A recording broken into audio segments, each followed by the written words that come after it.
আসসালামু আলাইকুম প্রিয় সাংবাদিক ভাই বোনেরা এবং প্রিয় দেশবাসী।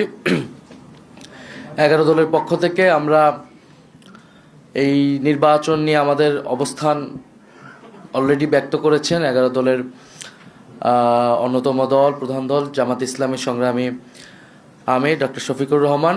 আমাদের অবস্থান খুবই সুস্পষ্ট। এই নির্বাচনে সুস্পষ্টভাবে ফলাফলে কারচুপি হয়েছে। ভোট সুষ্ঠু একটা পর্যায় পর্যন্ত সুষ্ঠুভাবে হয়েছিল, আমরা সেটাকে স্বাগত জানিয়েছিলাম।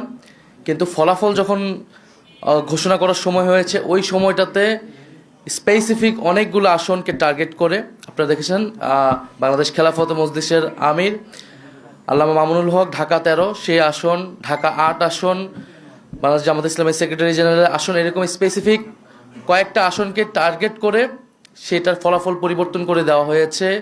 কেন্দ্রগুলোকে দখল করে সেই কেন্দ্রে জোর করে প্রশাসনকে ব্যবহার করে সেই ফলাফল পরিবর্তন করা হয়েছে।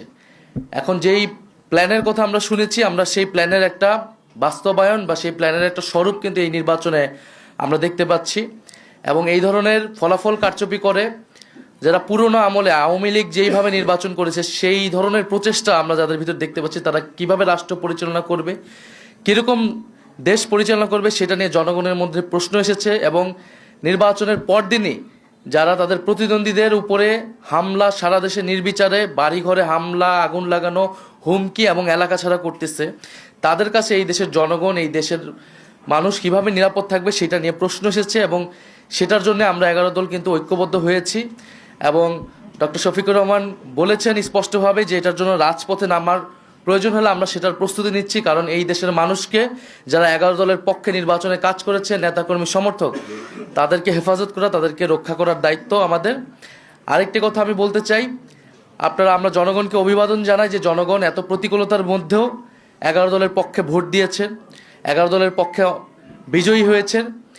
অনেকেই অনেক কারচুপি করে তাদের বিজয় আটকানো যায়নি। আপনারা দেখবেন যে গণভোটে কত পার্সেন্ট ভোট পড়েছে, 60% ভোট পড়েছে, 60+ ভোট পড়েছে। এই নির্বাচনে কিন্তু সুস্পষ্ট দুইটা পক্ষ ছিল, একটা সংস্কারের পক্ষ, পরিবর্তনের পক্ষ, যারা সংস্কার চায়, গণতন্ত্র চায়, চাঁদাবাজি বন্ধ করতে চায়, দুর্নীতি লুটপাটের বন্ধ করতে চায়, বিচার এবং সংস্কার চায়, আধিপত্য তো বিরোধিতা চায়। আরেকটি পক্ষ যারা পুরনো বন্দোবস্ত, পুরনো রাজনীতিকে প্রতিনিধিত্ব করেছে, যারা 72-এর সংবিধানকে চেয়েছে, যারা পুরনো যত ধরনের রাজনীতি আছে, যারা ঋণ খেলাপিদেরকে প্রশ্রয় দিয়েছে, যারা লুটপাট দুর্নীতি, সেই একই রাজনীতি করতে চায়।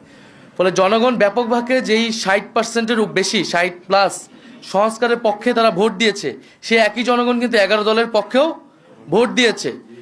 কিন্তু শেষ মুহূর্তে এই 10%-এর মতো ভোট কিন্তু কারচুপি করা হয়েছে, ফলাফলে কারচুপি করা হয়েছে। না হলে এই পুরো ভোটটাই 11 দলের পক্ষেই আসতো। শেষ মুহূর্তে 11 দলের অনেক গুরুত্বপূর্ণ নেতাকে এবং প্রার্থীকে হারিয়ে দিয়ে ক্ষমতা নিয়ে নেওয়ার চেষ্টা করেছে। এবং আমরা নির্বাচন কমিশনে সেটা সুস্পষ্টভাবে এই অভিযোগ জানানো হবে, প্রার্থীরা জানাবে যাদের, এবং নির্বাচন কমিশন সেখানে কি ভূমিকা পালন করতেছে, তাদের অবস্থান কি, এর উপর নির্ভর করবে আমাদের নির্বাচন নিয়ে চূড়ান্ত অবস্থান। ধন্যবাদ সবাই।